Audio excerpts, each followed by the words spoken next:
Hello, loyal listeners of the Backwards History Podcast. I'd like to preface this episode with a bit of an apology.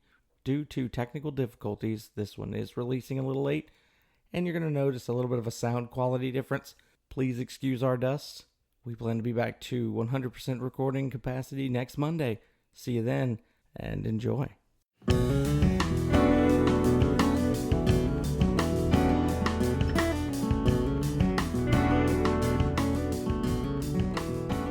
Welcome back to the Backwards History Podcast. As always, I'm your host, Will, here with my co-host, Kevin.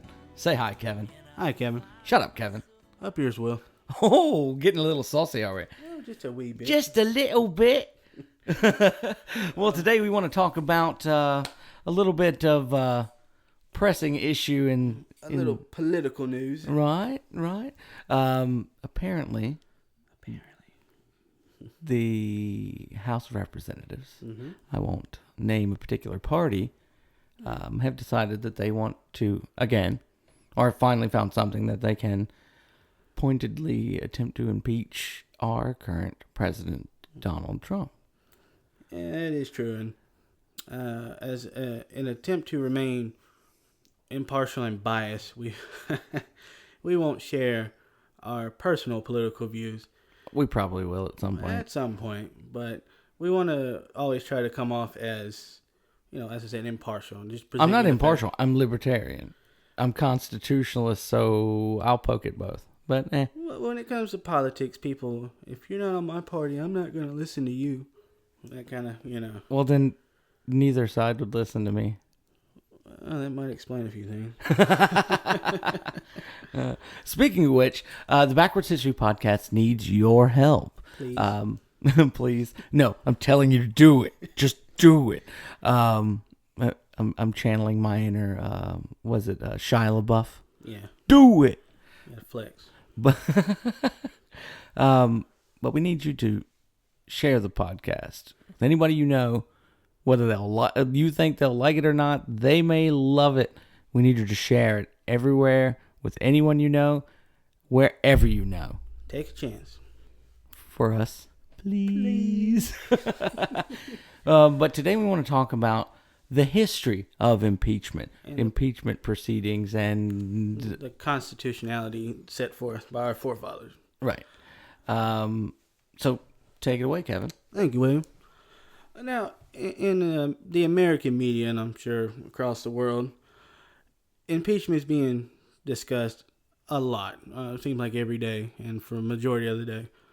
And depending on the news's association with political parties, depends on which bend you get as far as how impeachment works. You'll get one side saying, "Oh no, they don't have anything. They can't impeach him. No." And the other side's like, "Oh, they're finally doing it. About time." Please don't be fooled. This is just a political move to show a strong, united front during an election season. Which is why they've discussed impeachment the entire time, but there's never actually been any effort put towards doing it. Let's be clear. They wanted to impeach the man before he ever even got elected. Oh, that's very true. I don't think anybody would argue that fact and actually believe it. But on the same token, people wanted to impeach Obama before he was ever elected as well. Like right when it was possible to be reelected, they were ready to impeach him as well. So I mean, generally the losing side tends to do everything they can to do that. And imagine what could be done if the effort that was put towards all of this impeachment talk since the start of his presidency 2 years ago. Was it 2 years ago? No, 3 years ago. 3 years. If all that effort was put into, actually doing their jobs instead of wasting our tax money. Well, that's wishful thinking, but I mean, fair enough. There's really no reaching across the aisle anymore, no compromise, no working with the other side. It's my side against your side now. There's just one finger being held up on either side of the aisle, and we all know which one that is. Oh, yeah. And it's one of those things where, like you said, they need to do their job because they work for the people. Not for themselves. Right. But not for their party. Or those lobbyists that pay them lots of money to work for them. Right. But anyway, with impeachment talk being prevalent in every election season and been talked a lot the last almost 10, 11 years now. I thought it'd be a good point and a good time to discuss exactly what impeachment is, what the Constitution says about it, and what you can and cannot be impeached for. So impeachment is spelled out in the Constitution, so it is constitutionally based, and it's meant to remove not just the president, but any publicly elected official. So what does the Constitution actually say about impeachment? So I'm going to tell you what it says because anybody can look at it and read the Constitution and see what it says. Impeachment is spelled out in Article 1, Section 2, Clause 5 of the Constitution. And the first, it tells you who has the power to impeach. That is the House of Representatives. It states, the House of Representatives shall have the sole power of impeachment. Now, impeachment, I think a lot of people don't understand exactly what that means. You can be impeached the same as you can be charged with a crime, but that doesn't mean you're guilty. So the House impeaches, that's like your indictment. You've been formally charged with a crime. After you're impeached or indicted, you go to your trial. In this case, it's going to go to the Senate. And the Constitution spells that out for us again. The Senate shall have the sole power to try all impeachments, and no person shall be convicted without the concurrence of 2/3 of the members present. When the President of the United States is tried, the Chief Justice shall preside. This acts as a trial. So the House brings charges, presents the evidence, and then the Senate decides if they're going to impeach the President. Now, historically speaking, there have been presidents who were impeached or charged, but the charges were never weren't convicted. The charges never stuck. The first one occurred in 1868 with Andrew Johnson. You might know him. He followed President Lincoln. So this would be at the end of the Civil War. Right. At the end of the Civil War, the nation has been crippled by war. The South has been devastated. People are just looking to try to get back to normal. But, surprise, surprise, we have political scandal. Surprise, surprise. So Andrew Johnson is, in a nutshell, he's charged with what at the time was known as the spoil system. Of, hey, you're my buddy, I'm going to help you, I'll give you this nice fancy job in the government. What happened was he was impeached or had charges brought against him for violating the Tenure of Office Act, where he fired the Secretary of War and appointed his good friend Ulysses S. Grant. Well, that's actually against the law. And the Constitution goes to spell that out again. Impeachable offenses are treason, bribery, or other high crimes and misdemeanors. Now, while treason and bribery are pretty straightforward, the very vague high crimes and misdemeanors leaves a lot of room to interpret.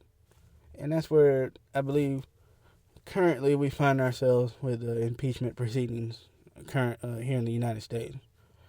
They're trying to find anything they can to bring charges of impeachment against the president. To be frank, at this point, because of the fact that they keep pushing new stuff and new stuff. Oh, well, this didn't get him. Well, maybe let's try this. Well, let's try this. Well, let's try this. At this point, even if there was merit, it's too much of like a boy who cried wolf situation. Like, you keep pointing this crap out. Nothing's happening, or nothing has happened. I feel like you're just grasping at straws with anything and everything you can deal with. Like, I don't know. It feels a little bit odd that they're reporting on a president's conversation with another president. Yeah, another head of state. It's not, I don't think it's quid pro quo, something for something. Right. When you're making a deal with another country. Right.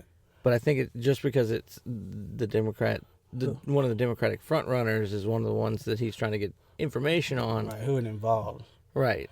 You're coming after one of ours, that two-party system mentality, my side against yours. Team sport. You're coming after my side, I'm going to come back at yours. Yep, Team Red versus Team Blue. That's it. Now, we're all familiar with the whole Nixon debacle and Watergate. which could be an episode in the future, so I won't delve too far into Watergate. I am not a crook. Right. So Nixon... Air quotes. Air quotes. That's a big air quote. That's one in 1974 where Nixon resigned instead of going forward with the impeachment process that was brought against him. And that one's well known. At least I hope it's well known. It's only been the plot of movies, TV shows, books, games, the whole 9 yards. So that one, part of the American pop culture now. And the one I think most people find most humorous is the most recent with President Clinton in 98. He was brought up on impeachment charges of obstruction of justice and perjury to the grand jury. All because of this one statement. I did not have sexual relations with that woman. And you got to put the thumb and kind of shake your fist at him a little bit, Makes it more true if I shake my fist. If I show you some body language, I mean it.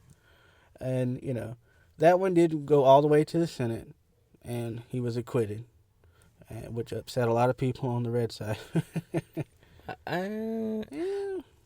Yes, he committed perjury. Oh, no doubt. But I don't know if that action was criminal. Right. So it's not impeachable.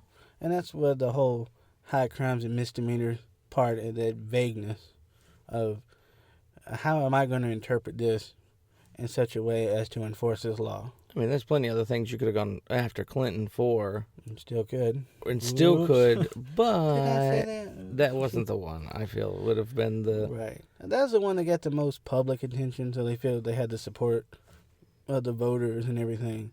And that's why they pushed so hard on that. Oh, Slick Willie got away with it. Willie. Oh, Bill. Anyway. So those are impeachable offenses and a brief history of presidents who had impeachment charges brought against them and how they got out of it. 2 got out because the Senate decided not to process, and 1 decided he was going to cut and run. Cut my lawsuit. Just, I'm done. Right. You can't impeach me if I'm not president. Oh. But with all the news and everything, and something that, as Will mentioned earlier, has been a topic of many, many news shows for many, many years. Impeachment this, impeachment that. Why are they doing it now? Why is there such a big push? It's all a politically motivated move. All right, it's an election season. My side has a chance to take your side out, claim the king of the mountain status for a little while. So let me go ahead and, try my hardest to unify my side and show that we're not going to take your bullying and your trash talking and all this and that.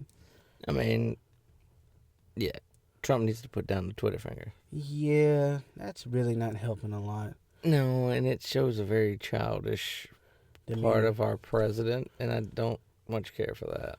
And I've always maintained that a wise man doesn't have to react to every little thing. And I've always found it odd. This guy's in his 70s, and he tweets more than most teenagers do, And a majority of his, if you go back and look at the election results, the majority of his votes came from more elderly voters. And I'm like, are these people all on Twitter? Because I don't think they are. And so it's what's the point? He feels attacked by every little thing, and he has to fire back. And I think if you, like you said, put down the Twitter fingers and just let some things go. Same thing I said about Congress applies. Do your job. Do your job. You don't have to fire back every time.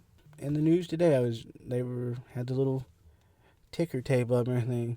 White House is refusing to cooperate with the impeachment inquiry, which I don't believe there's anything in the Constitution that supports an impeachment inquiry. Right. Especially one that's as public as this one's been. Again, a political move. We have to be seen fighting this man. So even if it is a quote unquote nothing burger, right, like a certain other attempt, they want it in front of as many people as possible, so that even if it is, some people will take it as truth. Right. As long as I can get it out there and they hear it and they see it on TV or read it online, enough people will believe it in order to sway voting patterns. Right. Which is why the whole Russian interference in the election in 2016, it's if you can get enough misinformation out there, you can start to change people's perspective enough and masses that you can see a measurable effect. What about American interference in other countries' elections? Wait, we're not supposed to talk about that. I just don't think we got enough time if we were to do 10 podcasts. Rules for thee, but not for me. That's right. Do as I say, not as I do. Mm. When your daddy gets on you about something. But I saw you do it. Just because I did, don't mean you can do it. Right. Which always upset me the most. Right. But, it's got to be public. Which takes me to another point of they're constantly coming after his financial records. That's his personal business. Right. As an American citizen, just as he is, I feel that information is protected, and I don't have to share that.